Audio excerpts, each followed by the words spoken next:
Assalamu alaikum students of class 3. I am your SST teacher. Hope you will be enjoying with good health.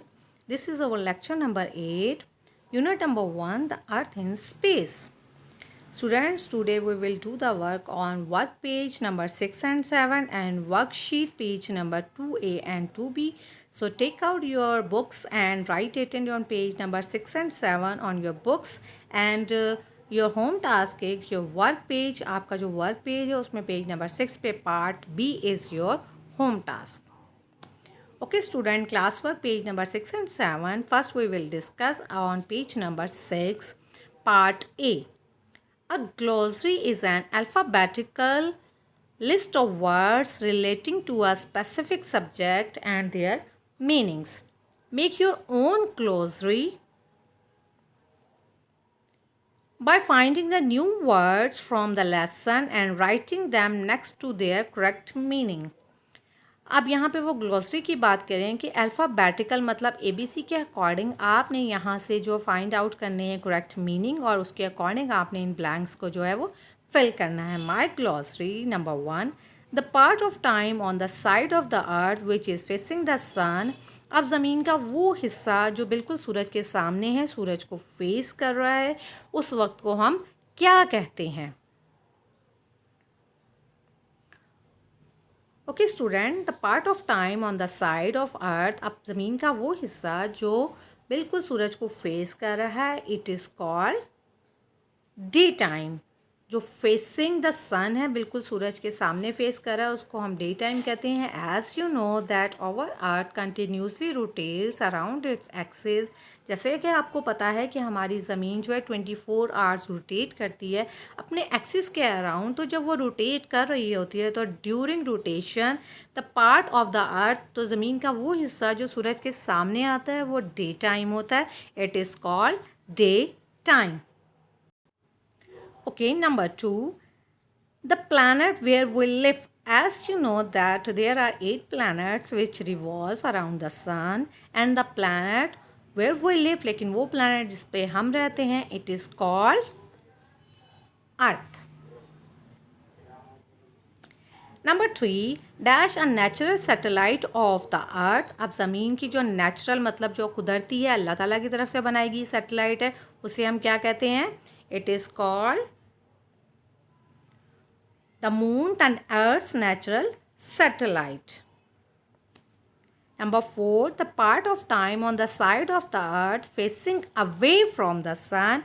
अब ज़मीन का वो हिस्सा जो सूरज से दूर है, जिस पे सूरज की रेज नहीं पड़ रही हैं, away from the sun, it is called night time. Number 5, the time the earth takes to go around the sun. As you know that our earth, हमारी ज़मीन जो है वो दो तरह से मूव करती है. First around its axis and seconds around the sun. Now the movement of the earth around the sun is called revolution. और ज़मीन जो है वो जब सन के अराउंड अपना पूरा एक चक्कर कंप्लीट करती है तो उसमें कितना टाइम लगता है, कितने डेज लगते हैं? Okay, now look here. Our earth takes 365 days to complete one revolution around the sun. 365 days or 1 year. Now student, on page number 6, part B is your home task and we will do part C, fill in the blanks. In these blanks, they are asking about the question. जिन questions के बारे में वो पूछ रहे हैं, they are related to the landforms और land features से related है. हमने आप बताना है, आपने लैंड फॉर्म्स के बारे में, लैंड फीचर्स के बारे में सोचना है. लास्ट जो हमारा प्रीवियस लेक्चर था उसमें हमने आपको उनकी तमाम पिक्चर्स भी दिखाई थी. उसके अकॉर्डिंग अब आपने इन ब्लैंक्स को फिल करना है. A dash is a high flat land. अब आपने उस लैंड फॉर्म के बारे में सोचना है जो हाई है और फ्लैट है. अब हाई से आपके माइंड में आएगा mountain, but think mountains are not flat on the top. अब माउंटेन्स जो होते हैं वो तो टॉप पे जाके फ्लैट नहीं होते. अब वो कौन सी लैंड फॉर्म है जो सरफेस से, सी लेवल से ऊपर है, ऊंचाई पर है, बट फ्लैट है? लेट्स सी.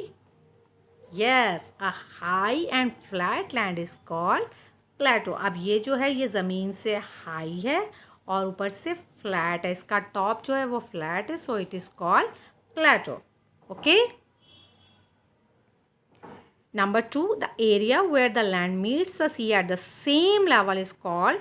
अब ज़मीन का आपने देखना है कि वो हिस्सा जो सी लेवल है और वो जाकर बिल्कुल उससे सी लेवल जो है उसके बिल्कुल करीब तरीन जो जगह है उसको हम क्या कहते हैं, और वो सी लेवल के भी सेम है, बिल्कुल एक ही लेवल उनका. तो it is called the area where the land met, it is called coast. ये आप देख रहे हैं, sea and the closest area land. Number 3, water surrounded on all side by land is called. अब ज़मीन जो है वो चारों तरफ ज़मीन है बट बीच में पानी है, पानी है और उसके चारों तरफ जो है वो कवर्ड एरिया जो है वो लैंड है. अब ये कौन सा लैंड फॉर्म है, कौन सा है, let's see. Yes, water surrounded on all side by land is called lake. ज़मीन का आप देख रहे हैं कौन सा हिस्सा है जिसके चारों तरफ ज़मीन है, बीच में पानी है, तो it is called lake. Number 4, a small area of land surrounded by water is called.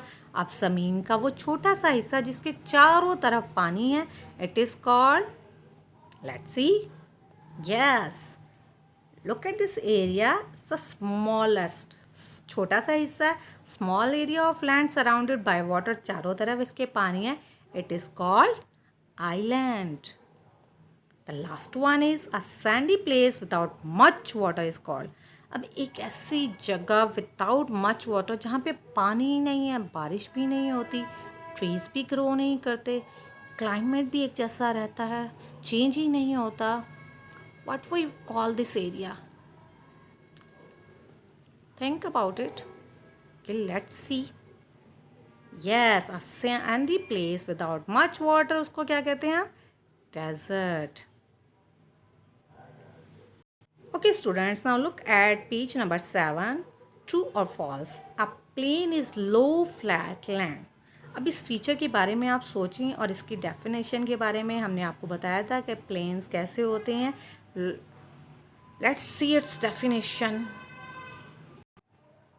Okay, look at in this pic plains. As you know, plains जो होते हैं वो क्या होते हैं, लो होते हैं और बिल्कुल फ्लैट होते हैं, बिल्कुल लो लेवल पे होते हैं, फ्लैट होते हैं, तो हम इसको क्या कहेंगे, प्लेन्स.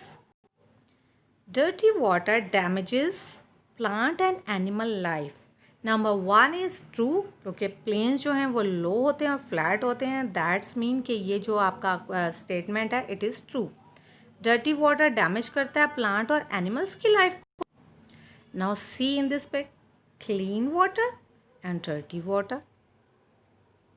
क्लीन वाटर कैसा होता है, हेल्दी होता है, आपके लिए सूटेबल होता है. बट डर्टी वाटर क्या करता है, डिजीज़ पैदा होती हैं, उससे बीमार होते हैं.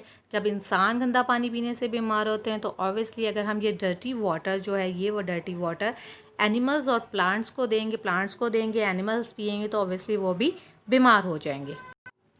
Reverse flow from the sea to the land. अब रिवर्स जो हैं वो आपसे कह रहे हैं कि रिवर जो हैं वो सी से लैंड की तरफ फ्लो करते हैं, बहते हैं. Let's see the definition. Okay, now look in this pick.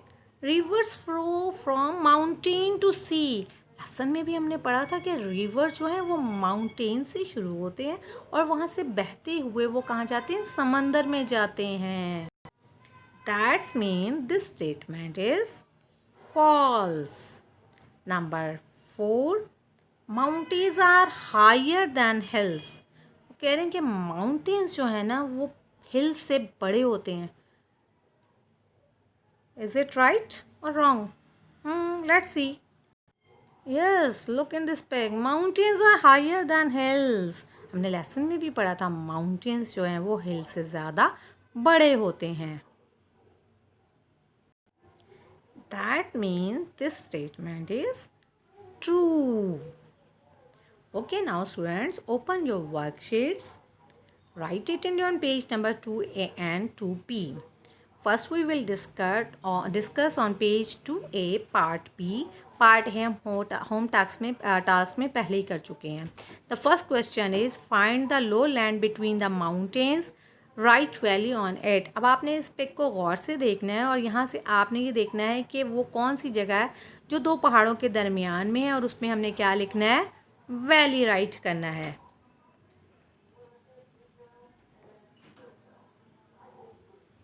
Next is find the ocean, colour it blew. अब आपने ओशन को फाइंड आउट करना है और फिर इसको कलर करना है blue. Now look in this पे, यस दिस इज ओशन, और आपने इस पूरे पोर्शन को कौन सा कलर करना है, ब्लू कलर करना है। Find land that has water all around it, right island on it. अब एक ऐसी ज़मीन ढूंढनी है जिसके चारों तरफ पानी है और उस पर आइलैंड लिखना है। Look at this pic, yes this place.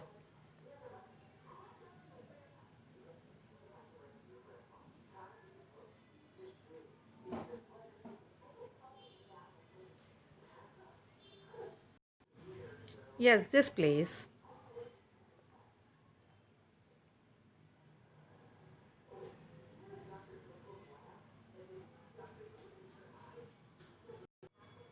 Okay, the last is find land that is higher than the plains. अब प्लेन से ऊंची है but not as high, mountains की तरह वो ऊंची नहीं है एट द लेवल, और उसको हम ढूंढेंगे, फाइंड आउट करेंगे और उसके ऊपर हम क्या लिखेंगे, tell me, plateaus. Yes, you find out the place by yourself and write the correct name of the landform on it. The next is 2B, page number 2B on your worksheets. Look at the earth on its axis in each picture below. Write whether the areas with cross expressing daytime or night time. अब आपने देखना है कि यहाँ पे आपको कुछ pics दी गई हैं और उस पर क्रॉस का साइन भी है और विदाउट क्रॉस भी है। अब हमने देखना है कि the part of the earth, अब ज़मीन का वो हिस्सा which is facing the sun it is day time, and the part of the earth which is away from the sun, जो ज़मीन से दूर है उसको हम क्या कहेंगे, नाइट टाइम, क्योंकि वहाँ पे सन की रेज जो हैं वो नहीं पहुँच रही। So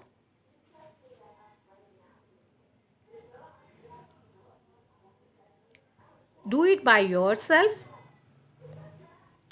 cross mean away from the sun and tick mean facing the sun, cross mean away from the sun, and you have to do this part by yourself. The last question on page number 2B is think about it. Name the highest mountain in the world. अभी हमने अपने lesson में भी पढ़ा था previous lecture में, name the highest mountain in the world, दुनिया में सबसे ऊंचा पहाड़ कौन सा है, let's C. Yes, Mount Everest is the highest mountain in the world. Name the longest river in the world. दुनिया में सबसे बड़ा और लंबा दरिया कौन सा है, let's see.